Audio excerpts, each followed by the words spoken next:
یک انسان چقدر میتونه دوست دختر و دوست پسر داشته باشه همزمان؟ وقتی آدم مشهوری باشه. نه آدمای عادی نه، آدم مشهوری باشه. معمولا آدمای مشهور بالاخره خواهان زیاد دارن. ولی چه خانم چه آقا چقدر میتونه یعنی که هنرمند واقعی باشه، چه طرف موزیسین باشه، چه خواننده باشه، چه کارگردان باشه، چه گوینده باشه، یک آورایی رو، یک حاله‌ای رو به آدم میده که این حاله جذابه. درسته؟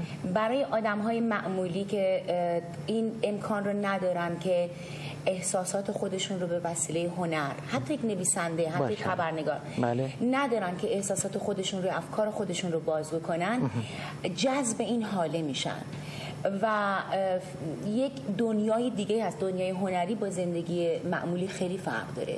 یه دنیایی هستش که مرزهاش خیلی گسترده تر هستن، به خاطر اینکه هنر مرز نداره. هنر فرهنگ ها ساخته، هنر انقلاب ها به وجود آورده، هنر دنیاها رو متحول کرده، هنر قدرت داره. درسته؟ و این قدرت در وجود اون آدم هایی که هنرمند هستن هستش. و من فکر میکنم اینا جذب این هنرمند میشن و حاضرن به هر دلیلی، به خاطر اینکه آیدول خودشونو میبینن توی اون شخص، یا اینکه فکر میکنن که اون شخص بازگوی احساسات خودشون هستش، با کلامی که میگه، با شعری که میگه، با گویندگی که میکنه، با برنامه که ارائه میده جذب میشن.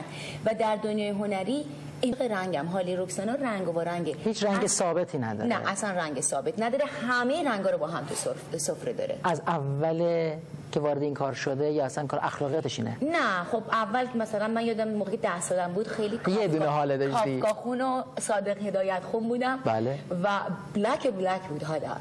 بله. یعنی با اینکه در دنیای هنری بودم، یک دنیای شاد بود، ولی خودم آدم بسیار نگاتیو و سیاهی بودم. حتی روی آینه میز توالتم بچه بودم نوشته بودم در زندگی زخم هایی هست و بلا بلا. شما میدونید دیگه خودتون. نه چرا، یه زمانی سیاه بودم، حتی یه زمانی سفید بودم. موقعی گیاهخوار شدم در آلمان سفید بودم. همه چیز صلح بود، همه چیز خوب بود. ولی خب به طور کلی رکسانا رنگ و رنگه. رکسانا رنگ و رنگ. رنگی. از اتاق فرمانم من میگن هنوز حاله قرمز نیومده. هنوز حاله قرمز نیومده. حاله قرمز اینجا هست، رد لایت. بله این که هستش. این خیلی خطرناک‌تر از اون حاله است. بله. کارهای زیادی انجام دادی. یکی از بهترین کاراتو که بخوای من الان ازت سوال کنم، یکی از دوستات بیرون سوال بکنه، وزیرتون خواهش میکنم. رکسانا متشکرم، مرسی. خواهش میکنم. من توی اروپا اولین خواننده ایرانی بودم که ویدیو کلیپم از کانال میوزیک چنل ویوا که در حقیقت مثل MTV هستش. و شما بازی کردین یا خواندید؟ نه من ترانه داشتم، ویدیو کلیپی داشتم که از ویوا پخش میشد به زبان فارسی با یک گروه آلمانی آمریکایی، برادر تو برادر. بله. و این ویدیو کلیپ توسط آلمانیا درست شده بود و این ویدیو کلیپ از ویوا پخش میشد. بار اولی که این ویدیو کلیپ از ویوا پخش شد من خیلی خوشحال بودم و این ترانه وارد چارتس ورد میوزیک شد. باریکلا. تا شماره 13 هم رفت. این ترانه تو خیلی کامپلیشن های مختلف در کشورهای مختلف، اتریش، مالزی، فرانسه رفتش، با وجود اینکه هیچ بک‌گراند و حمایتی از جامعه هموطن خودم نداشتم. کامپلت با اروپایی‌ها کار میکردم. این فکر میکنم یه لحظه بود که خیلی احساس خوشحالی کردم.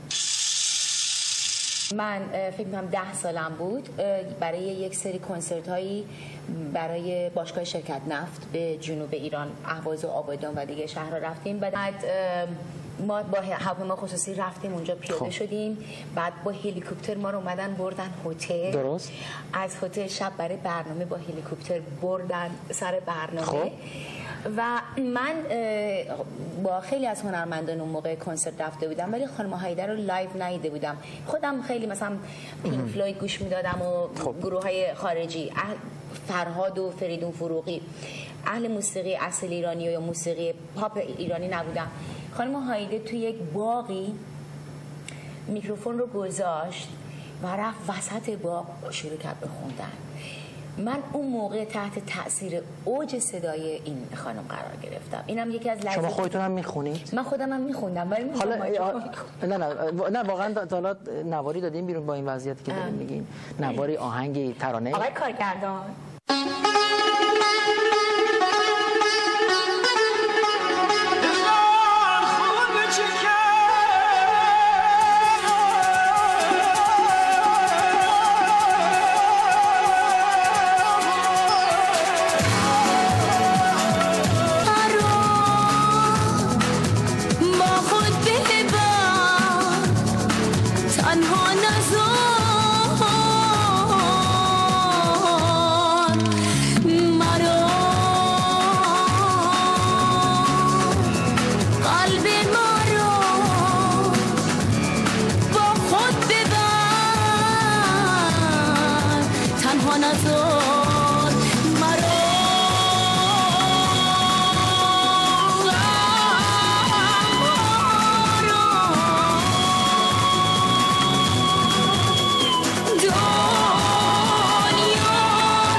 نه، من در قبل از انقلاب ترانه‌ای داشتم از آقای واسقی، از سیاوش قمیشی. اولین ترانه‌ای که در سن تینیجری بعد از اینکه سویچ کردم از برنامه کودک به برنامه تینیجری، کمپانی آونگ آقای وارتن آوانسیان که در لس آنجلس هستن یک کاستینگ داشتن.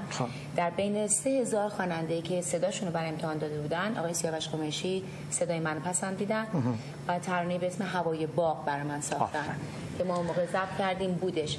منتها میگم اون موقع مثلا آقای قربانی می‌خواستن که منو خواننده بکنم ولی من سنم خیلی کم بود و تحت پوشش مادرم بودم و مادرم خیلی سختگیر بود. میبینم سختگیر بوده ماشاءالله. اگر نبود دیگه چی میشه؟